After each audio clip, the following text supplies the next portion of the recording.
Hello, learners. Welcome back to another lesson. In this lesson, we're going to learn about the 7 characteristics of living things. So, basically, we're going to learn the characteristics that an organism needs to have to be considered alive.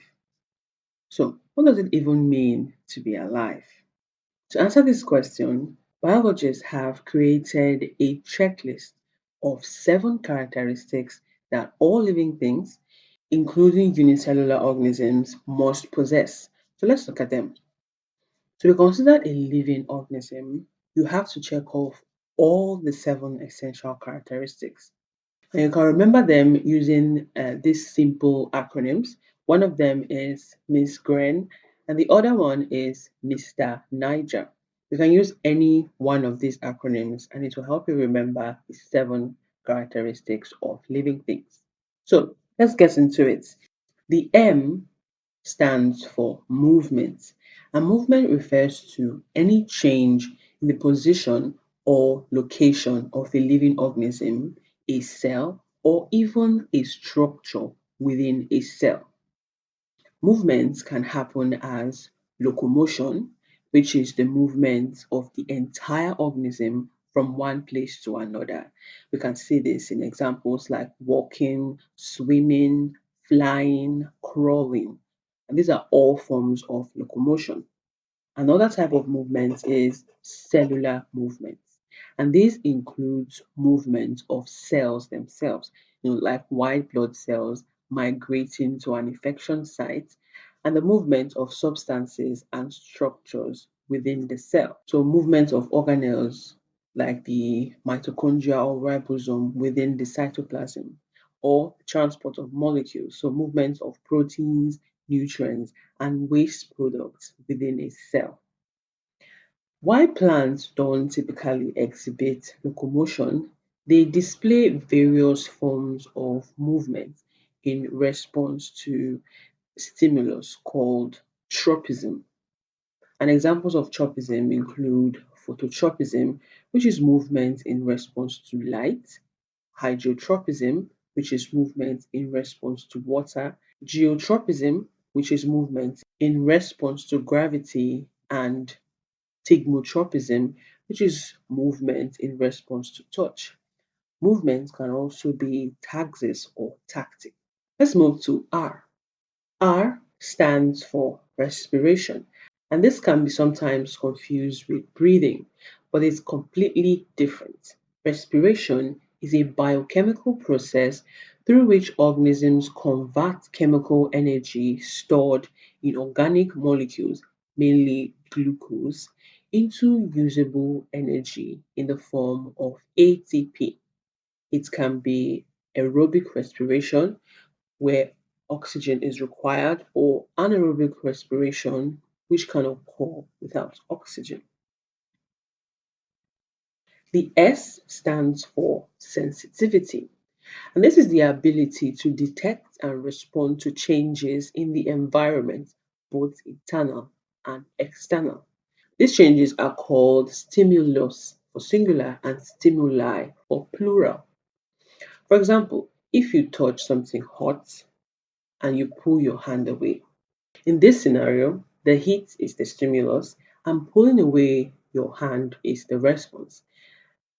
Responding to stimulus is what helps organisms to avoid danger and to find food.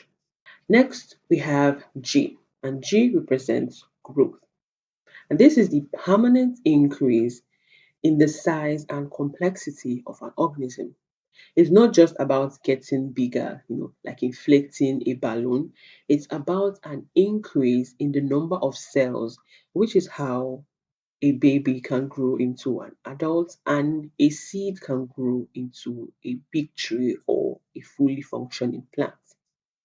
So we have a second R, and this R stands for reproduction. And this is the process of making more of the same kind of organism, and it is essential for the survival of species. This can be asexual, which involves just one parent, or sexual, which involves two parents. Next, the E.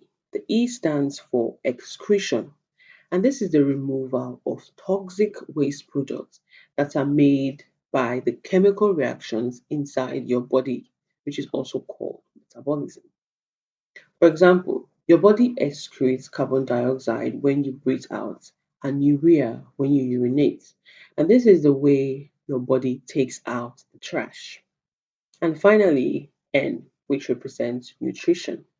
And this is a process of taking in materials for energy, growth, and development. Plants make their own food using sunlight in a process called photosynthesis. Animals, on the other hand, get their nutrition by eating other organisms. So there you have it. We have movement, respiration, sensitivity, growth, reproduction, excretion, and nutrition. While a non-living thing, for example, like a car, can show movement or use fuel for energy, it doesn't exhibit all these seven characteristics. Only living organisms possess all characteristics of either Miss GREN or Mr. Niger, and it is the complete package that defines living things. Another important thing that you should also know is the levels of organization. These levels of organization helps us understand how complex organisms are made and how they can function. Levels of organization for living organisms start from what we call organelles. Think of organelles as tiny organs inside a cell. We have things like the nucleus, which is the control center, and the mitochondria, which is the powerhouse of the cell. These organelles work together to form cells. From organelles, we then move to cells. Organelles work together to form a cell, which is the basic and functional unit of all living things. And just like there are different jobs in a city, there are different types of cells for different functions. For example, a muscle cell is designed for movement, while a nerve cell is built to transmit signals. From cells, we move to tissues. When a group of similar cells join together to perform a specific function, they form a tissue. For example, we have epithelial tissue, which is made of epithelial cells and acts as covering, just like your skin. Another example is the muscle tissue, and it is made up of muscle cells that contract to produce movement. We also have glandular tissue, which is made up of cells that produce and release substances like hormones or enzymes. From tissues, we move to organs. And this is when different types of tissues work together to perform a more complex function. When they do this, they form an organ. The stomach is a good example. It has muscle tissue, which is used to churn food, glandular tissue, which produces digestive enzymes, and epithelial tissue, which lines the interior. All this tissue cooperates to achieve the organ's main goal, which is digestion of food. Other organs include the heart, the lungs, and the liver. From the organs, we can move to the system. And this is when a group of organs work together to achieve an even larger or major function. We call this a system. For example, the digestive system. And this includes multiple organs like the stomach, the liver, and the intestines.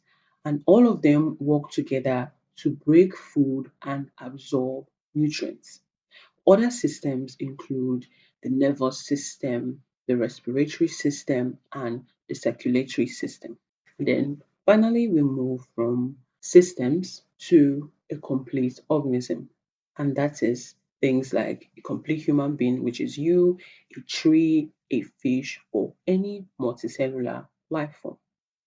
So the levels of organization help build up from the smallest to the largest. So we're talking organelles to cells to tissues to organs to system to an entire organism.